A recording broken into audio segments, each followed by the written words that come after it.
Any Justice Department official who does not comply with this law will be subject to prosecution for obstruction of justice. If Pam Bondi does not comply with the law, she will be held either in inherent contempt of Congress or subject to impeachment. We want justice for these survivors. We want the law upheld. And we are showing that Article 1 of the Constitution, Congress doesn't have to be toothless. We don't have to be supine to Donald Trump. We can stand up and assert our power. I don't buy that it was just some child abuser, a rapist, pervert, and he had the world's elite at his fingertips. There was something more sinister going on, and that's what I want to understand. We got a great guest for you guys now. Representative Ro Khanna has joined us. He has been at the forefront of a lot of issues, including the Epstein files. Representative Khanna, welcome. Thank you, Cenk. All right, Ro, I'm going to start with showing a video of you from today, I believe, threatening serious consequences for folks if they don't release the files, and then we'll come back and talk about it. Let's run that video. Tomorrow at midnight is the deadline for Pam Bondi to release the Epstein files. Here is the reality. Any Justice Department official who does not comply with this law will be subject to prosecution for obstruction of justice. If Pam Bondi does not comply with the law, she will be held either in inherent contempt of Congress or subject to impeachment. We will not rest until the law is complied with and justice is served. So, Representative Khanna, is that realistic? Can she really be prosecuted if she does not release the files by tomorrow? Yes, when we have a future Democratic administration, yes. I mean, look, there's some people who think let's just have kumbaya when we have a Democrat in the future. I believe we need accountability. I believe people who committed crimes should be held accountable, not just if someone violates the Epstein Act, but if they bombed people in the Caribbean who are innocent. I mean, we need to have accountability. If they gave orders to ICE where people were detaining American citizens or committing criminal acts, we need accountability. And she is subject to obstruction of justice. But the reason I gave that speech today is there are, as we speak today, Cenk, dozens of lawyers from the national security team at DOJ going through the Epstein files. They're doing that now. We know that from reporting. And they're planning on releasing things tomorrow. And what I wanted to signal to them is they better be doing this in compliance with the law or they're subject to future prosecution. So when we talk about prosecution, we're not talking about tomorrow because the Republicans control the House, the Senate, and the White House. So it's Pam Bondi's not going to arrest herself as the Attorney General. Would consequences begin if the Democrats take the House in 2026? Well, they could begin before that. I mean, Massie and I have talked about introducing an impeachment resolution against Pam Bondi, where we could get Republicans breaking and supporting that if the release of the files is not in compliance with the law. You already have Susie Wiles throwing her under the bus, the White House chief of staff saying she whiffed. So she is losing support among the Republican caucus. Second, she could be held in inherent contempt of Congress. That means the Sergeant of Arms of Congress could actually arrest her and there could be a trial in Congress about whether she was transparent. And we are pursuing a number of those things. Obviously, if the Democrats take back Congress, it'd be easier, but you actually have Republicans in MAGA willing to hold her accountable. Well, that would be a hell of a thing if the Sergeant at Arms of the House arrested the Attorney General and put her on trial in the House. That would be epic and historic and unprecedented. But you mentioned Tom Massie. He also had something to say about this issue. Let's listen to that and get your reaction. How will you know if they've released all the materials? The victims' lawyers have been in contact with me, and collectively they know there are at least 20 names of men who are accused of sex crimes in the possession of the FBI. These would reside in the FD 302 forms. So if we get a large production on December 19th, and it does not contain a single name of any male who's accused of a sex crime or sex trafficking or rape or any of these things, then we know they haven't produced all the documents. It's that simple.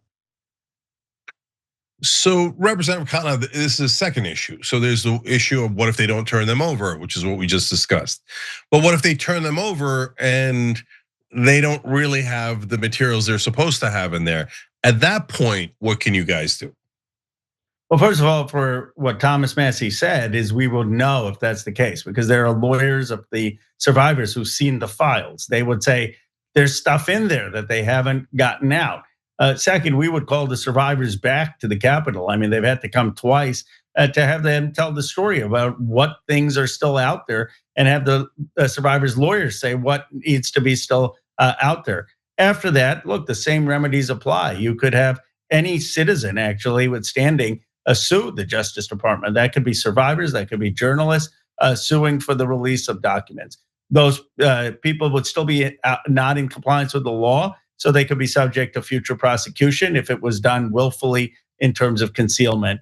And the impeachment and inherent contempt remain on the table. The difference between Massie and me and some others in Congress is we are willing to use the full legislative powers to seek justice. Others are very polite. They don't want to rock the boat. They don't talk about inherent contempt, impeachment, having survivors come to the Capitol, suing the Justice Department if it needs to be. But we want justice for these survivors. We want the law upheld. And we are showing that Article 1 of the Constitution, Congress doesn't have to be toothless. We don't have to be supine to Donald Trump. We can stand up and assert our power.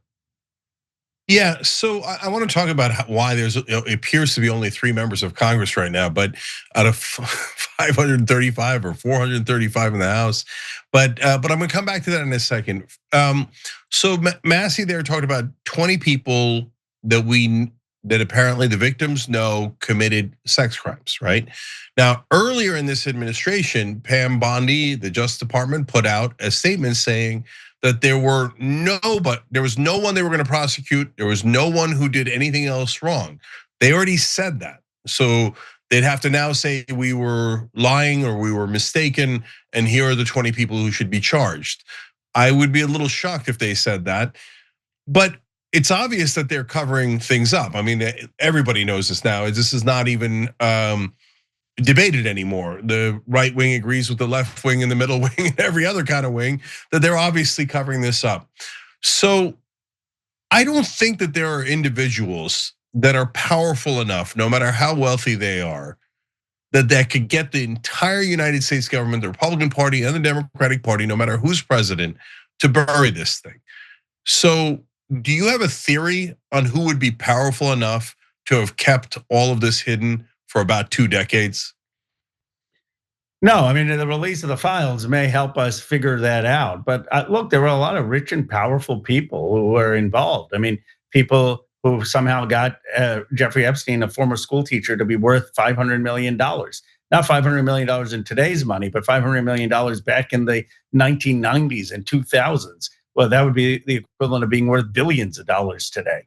There is people who were at these parties who included billionaires and senior journalists and senior government officials. So he had a network of very, very powerful people. And I guess one of the things we need to know is what were his motives. I don't buy that it was just some child abuser, a rapist, pervert, and he had the world's elite at his fingertips. There was something more sinister going on, and that's what I want to understand. Yeah, I mean, this is potentially a tough question for you. It's not tough for me, but I understand people in Congress and official positions obviously have to be a little bit more careful with their speculation than me. But I mean, Dropsite News has already uncovered that he, in his emails, he constantly talked about Israel. He had Ehud Barak's over at his house 30 times, a former prime minister. He had Israeli spies at his house. He was trying to get America to bomb Syria and Iran. He arranged, I mean, he was so powerful that Ehud Barak could not get a meeting with Vladimir Putin, but Epstein got that meeting for him. I mean, that is an enormous amount of power. So will anyone ever look into whether it was an intelligence agency that did this? Our release calls for documents that get to some of the intelligence and FBI interviews. And so I have refused to speculate because it would be irresponsible for me as the law's author to do that. I don't want to be accused of bias. My interest is transparency, but the law is drafted in a way that those documents should come out. And if there's something that is particularly sensitive to our national security, then they need to explain what they're withholding and why they're withholding it. So, we'll have a much better sense of how much information we're going to get and how much we're going to figure out tomorrow by midnight. Yeah, and guys, pay attention to what Representative Khanna said there, because if they say in some of the releases that they're not releasing some things because of national security matters, well, that's almost a confession.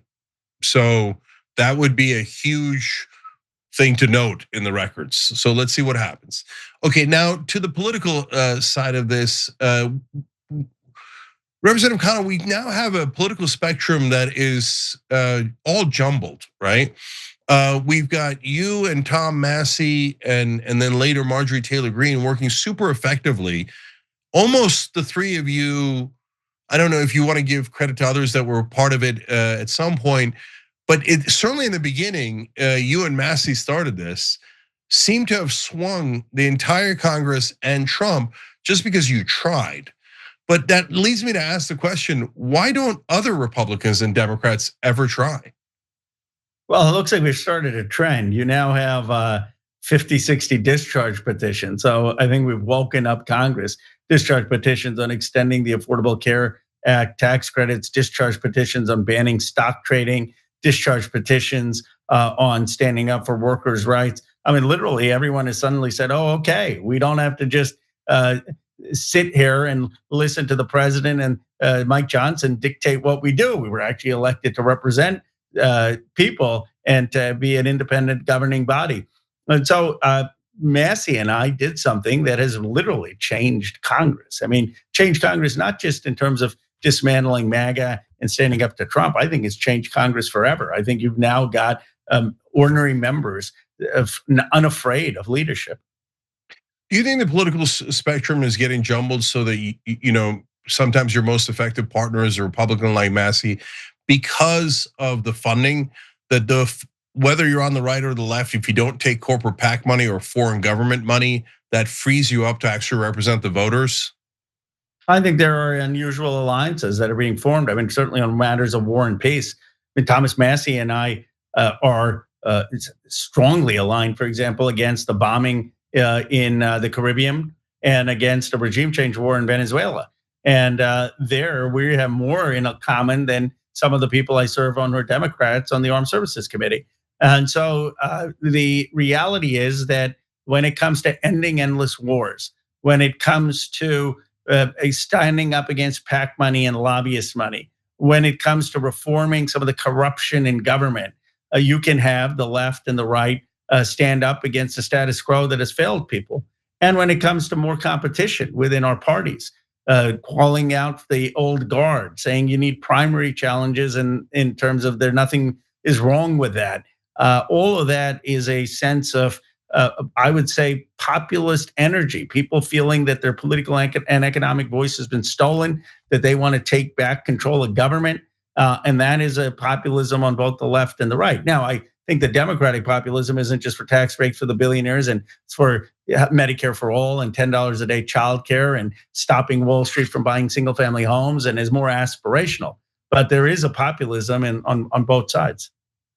Yeah, and so I'll give an example to the audience. Representative Khanna has a bipartisan bill to lower drug prices. He just took Trump's executive order and on most favored nation status and turned it into a bill. And on this very show, viewers suggested I reach out to Marjorie Taylor Greene to co-sponsor that. I did, and she did co-sponsor it. Now we're having agreement on lowering drug prices. We're way past foreign policy now.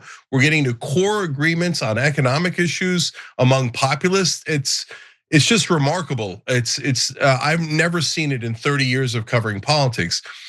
I'm going to ask you a question that it's hard for you to answer because you're not in this group, but when other Democrats see you doing this incredible work on the Epstein files as an example, I don't get it. Why don't they come and join you? I mean, just as a matter of political calculation, even if they didn't mean it, it's kind of a layup.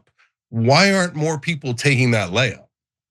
Well, they have. They did come around. I mean, that's how we got 212 House members on it. Every member of the caucus. Now we've got the Oversight Committee leading on it. And now everyone recognizes that this actually broke the MAGA coalition. This was the one issue where Trump was not able to get his own members to fall into line. 70 Republicans were willing to vote for my bill in defiance of Donald Trump. So much so that Donald Trump went for calling what I was doing a hoax to 2 days later endorsing and signing my bill. I wasn't invited to the bill signing, but that we showed what is possible. And so I don't want to be a lone ranger. What I've hoped is that this is inspiring Democrats to be more creative, to be more bold. And I think it is. If you look at the number of discharge petitions, it's almost 50 times what we usually have. And so, when the history of this time is written, of course, it will start with justice for survivors, but it'll also start with how Massie and I not only may have ended the high watermark of Trump's presidency and ushered in an era of him being the beginning of his lame duck presidency, but may have also re-energized the sense of Congress, a moribund institution that had lost its way, is suddenly now waking up and saying, yeah, we want to vote on war powers. We want to vote on government reform and finding its voice again. I just came up with a nickname for you. The Ro Ranger. Okay, so we'll see if that one sticks. I don't know. All right, back to serious stuff. So you've also broken another taboo in Congress, which is one that frustrated me for, again, 30 years. I didn't understand why you can't challenge leadership. Why can't we have a debate within our own party? What kind of democracy are we running?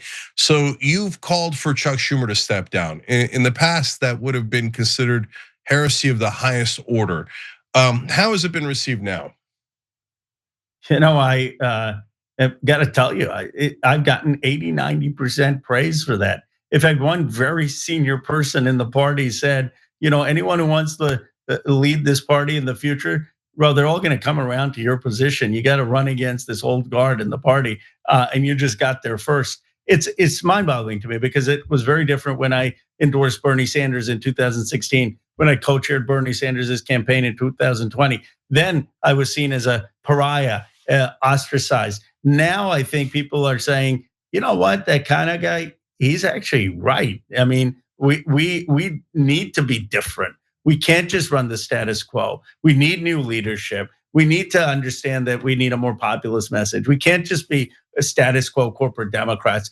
Like that is becoming the consensus. It's almost scary in the party, which gives me great hope that we're going to have new, bold members of Congress, senators, presidents that actually can redeem our FDR, William Jennings Bryan tradition of being a party that stands up for working class folks, middle class folks, makes life better, doesn't get us into endless wars, isn't corrupt, restores the American dream. Yeah, well, that leads us back to the DNC, where I've got more bad news, though. So first, I talked to several people that were privy to the strategy at the DNC. I don't want to overhype it. It's just people that I talked to that know it to some degree. And when I asked them, what's the new Democratic strategy for 2026, they said, oppose Trump. That's not new at all. Trump being a bad guy is what they've run on for 10 straight years. Is that wrong? Is there a different Democratic strategy that leadership is talking about that we just don't know about? Or are they really going to go back to that same well again?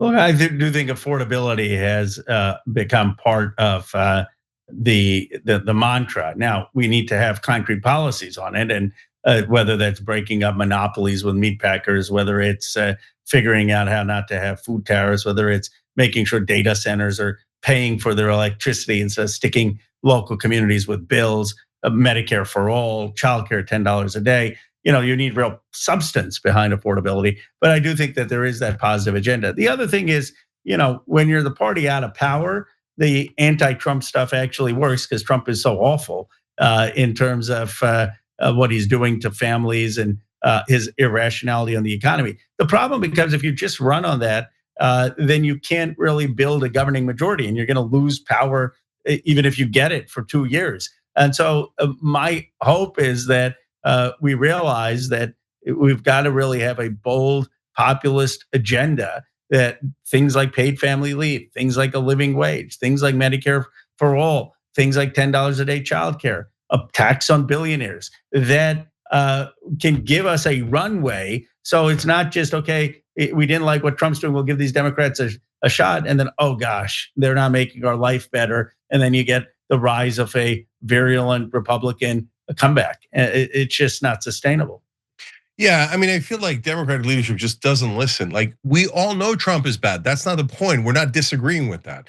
What we're saying is you need to also have a positive agenda that people are excited about because it affects their lives, right? That's the most important part. But that leads me to the second question.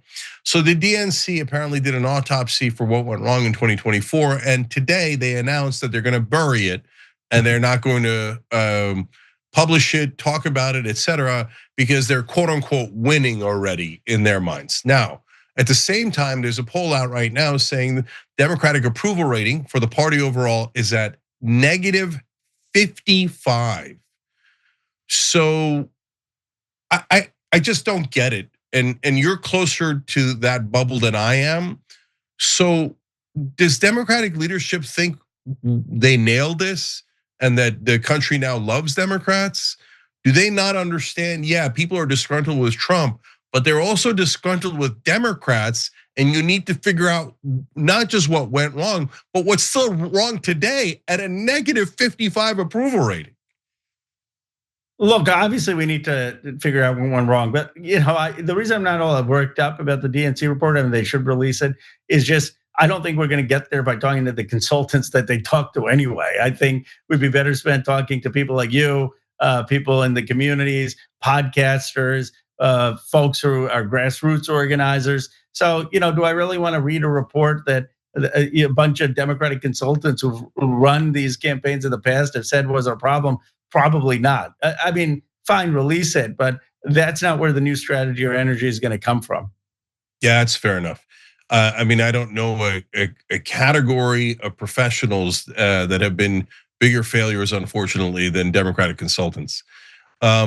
So you also, I mean, you're so active, it's hard to get all the things you've done in a half an hour interview, but you've also spearheaded an effort to try to get people to recognize Palestine as a state, get America to recognize Palestine as a state. So I'll ask this broadly, how has that been received?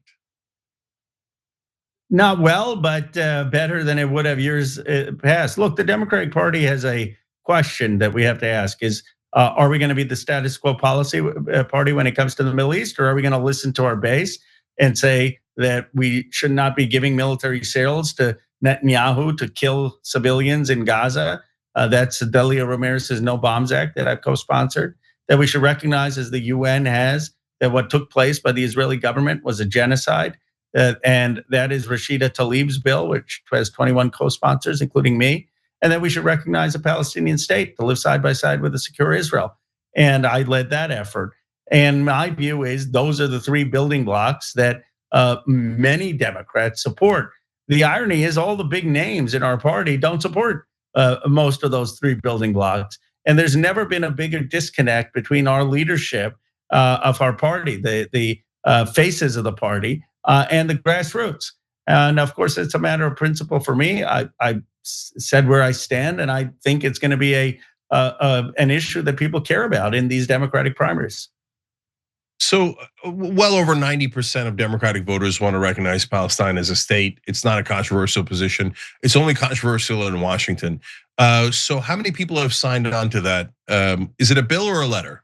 It was a letter, and it was during the time of the UN. It got about 40 some signatures, which was significant at the time. Now, because it's not an ongoing bill, we can't keep working on it. But I think the more accurate numbers are 58 on Delia Ramirez's No Bombs Act. So it's still about only a fourth of the caucus, and only 21 on Rashida Tlaib, which is recognizing what the UN has, that well, the Israeli government committed a genocide. And my doing that with Rashida Tlaib had AIPAC start spending in my district against me to try to hurt me in my district. So, I've taken positions on both the Epstein files that I knew would upset certain people in our party and powerful interests, and certainly I've done that on Gaza. Recently, I've done that in standing up to some of the tech barons in my district on AI, saying no, you can't just go build data centers wherever you want and stick people with a bill. And I had tweeted out that I stand with Bernie Sanders over Elon Musk and making sure that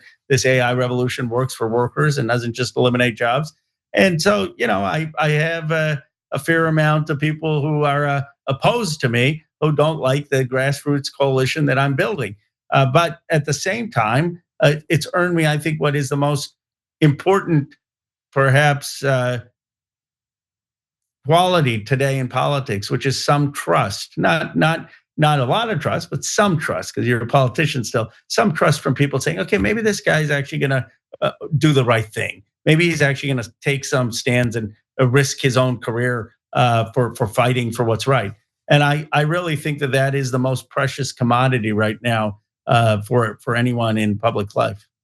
Yeah, I couldn't agree more. And the trust comes from challenging power when it's difficult, not joining later, and when the bandwagon's already formed, and you've done that consistently here. So, but I want to go back to the letter for a second, because look, cutting funding to Israel, I think is obvious, but I understand the pressures. I understand that. Let's keep it real. The money, 94% of Congress has gotten money from AIPAC. Rose among the 6% that hasn't. AIPAC, or the Israeli lobby. I understand the media pressures, et cetera, and calling it a genocide. Again, it's a layup. Everyone agrees, but in Washington, it's a completely different bubble. But when it comes to recognizing Palestine as a state, I don't understand what the objection even is. So is 3/4 of the Democratic caucus saying that the Palestinians shouldn't be allowed to exist as a state? I mean, that's brutal and vicious and crazy. Is that? Well, yeah, I mean, they would say, "Ro, it has to be conditional on first Hamas not being there, and conditional on them not having a government." I said, the letter clearly says a Palestinian state without Hamas that has democratic elections, but you have to recognize the possibility of a Palestinian state to be able to effectuate elections and get a Palestinian authority that is actually going to sit down and do that, as opposed to saying, well, we aren't going to even recognize it until Hamas is totally eliminated. I mean, the way you get Hamas out is by working towards a two-state solution. So this is why the Palestinians and many people in the Arab world have not believed us, because we say two states, but when it comes to the simplest thing to actually show that that's a reality, recognizing a Palestinian state, we say no. In fact, we have a law signed by Congress in 1990 that says if the United States were to recognize a Palestinian state in the United Nations, our funding to the United Nations would automatically be cut off. So to do that in the United Nations now, we would have to actually overturn a congressional law that says that the US cannot fund a UN that recognizes a Palestinian state. It's just insanity. I mean, it's like during apartheid, if they said, no, we're not gonna let these black people go until they meet all the conditions that the Afrikaners demand of the blacks. Otherwise, the blacks are too dangerous and should never be allowed to rule themselves. I mean, that's literally what's happening here. But because it's beloved Israel, the rest of Washington bows down, but Ro doesn't. And that's courage, and that makes a difference, and that's what builds trust. So last thing, Ro, when it comes to the media, you do this, AIPAC attacks you, viciously, as they always do. They're always at an 11, right? And they call everyone in the country, I think at this point they've called 99% of the country anti-Semites. But has that had an effect in media coverage? Genuine question, I don't know the answer to that, because usually when AIPAC and the others do that, the media then piles on top of you. But you've got a lot of credibility in DC, so it might not have happened. So how's the media reacted to that? a few articles in several outlets like Jewish Insider and Jewish News sensationalized some of it, but even they have been fair when I've pushed back on it. And I guess one, the climate has changed, so people saw with their own eyes what happened in Gaza, and that just affected people. People heard Smotrich and Ben-Gvir say, "Starve them." That's the strategy to surrender, right? I mean, so I think that the American people have just shifted in a deep way on that. But the second thing is, I do believe I have some credibility, having served in the Obama administration, having taught economics, having worked in technology and innovation. It's just harder to paint me as outside the American mainstream. And so, what I benefit from is that while I have bold positions that are progressive, I paint them as a guy who grew up in Bucks County, Pennsylvania, who understands innovation, who understands how we build wealth, who wants this for every part of America, and is common sense. And I think so far, I'm sure that at some point it won't last. So far, the media, it's a harder challenge for the media to paint me in that way. And that's, I think, why when I take certain stands, I draw such ire. I mean, why tech folks were so upset when I said, well, we shouldn't just be eliminating jobs with AI, or why AIPAC is coming after me in my district, because they know that I have some of that credibility, and they want to erode at that fundamental asset, which is trust. They want to, AIPAC is running an ad in my district, not on saying things about my policies, saying Ro Khanna is a liar.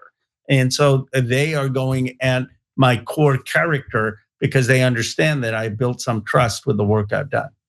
Yeah, it's kind of hilarious that in DC, if you agree with the overwhelming majority of the American people, they're like, does he have enough credibility? It's the exact opposite of reality. And of course, the media is different now, because there's basically the mainstream media, which is what I was asking about. And then there's online media. And in online media, exactly, I don't know a Democrat that's got more credibility than you do. And that's because people see you actually fighting for the voters, not caring about partisanship, and leading on all these issues. So we appreciate that, and we appreciate you joining us tonight on the Young Turks. Thank you, Cenk. Thank you. Keep at it. Your voice and platform has been a game changer. Thank you. All right, Representative Ro Khanna, everybody. Every time you ring the bell below, an angel gets his wings. Totally not true, but it does keep you updated on our live shows.